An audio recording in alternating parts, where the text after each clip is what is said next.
MCMC spent 12.8 million ringgit on special projects unrelated to its mandate of regulating the communications industry from 2016 up to April 2018. The sum includes a 100,000 ringgit donation for 50,000 copies of then PM Datuk Sri Najib Razak's book in February 2018. This is among the findings published under the Auditor General's Report 2018 Series 1. Others include the fact that Customs had overpaid 41.4 million ringgit in LPG subsidies claims from 2015 to 2017. Meanwhile, fraudulent approvals were found in the existing Malaysia immigration system for foreign workers quota through manipulation. Overall, the report identified 7 cases that involved improper payments worth 38.73 million ringgit, 5 cases of leakages involving 1.76 billion ringgit, and 6 cases of wastage totaling 26.5 million ringgit. PAC Chairman Datuk Noraini Ahmad says the committee will summon several government agencies and ministries to explain the discrepancies highlighted in the report.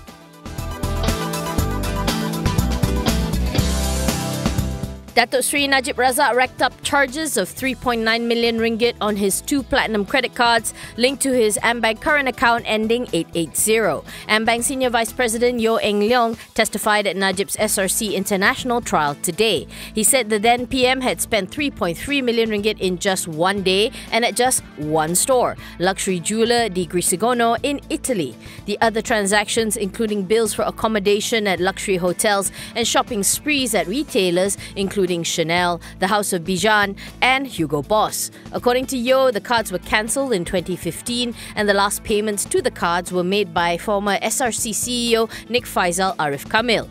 Najib faces multiple counts of criminal breach of trust, money laundering and abuse of power involving a total of 42 million ringgit in funds from SRC, a former unit of 1MDB.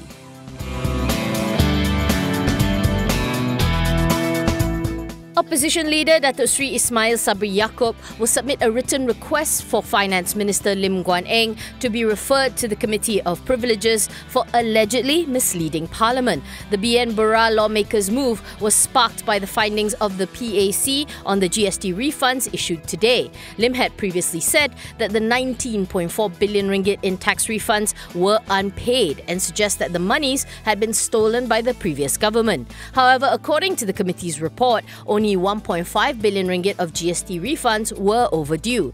The report concluded that the shortfall was because the BN administration had overestimated the GST revenue by 65% and that there was no money missing as the refunds were used for government expenditure and development. The PAC also recommended that the government ensured full adherence to the country's law, especially in finance-related procedures, so that the finance administration is more organised.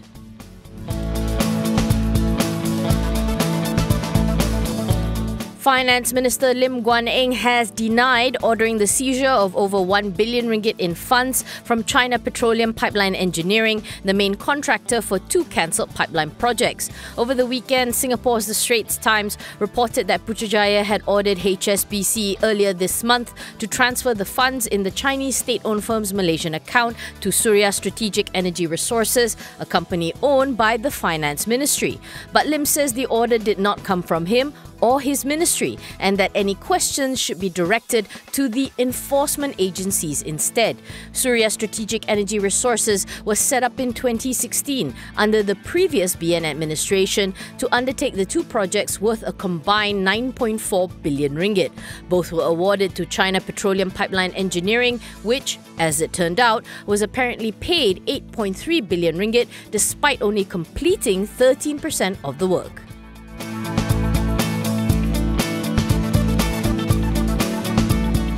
LPI Capital saw a 7.7% hike in second quarter earnings to 70.8 million ringgit, due mainly to its general insurance segment. Revenue for the quarter rose 9.6% to 386.9 million ringgit. It declared a first interim dividend of 27 cents per share.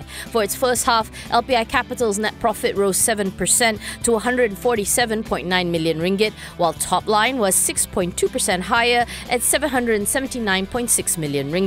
Its founder and chairman Tan Sri Teh Hong Piao says 2019 continues to be a challenging year for the Malaysian general insurance industry amidst the liberalisation process and the inert economic environment. He expects the claims ratio to continue to deteriorate in light of keen competition in pricing as well as the fight for market share. Going forward, he says LPI Capital's unit, LPI Insurance, will continue to exercise prudence in risk selection.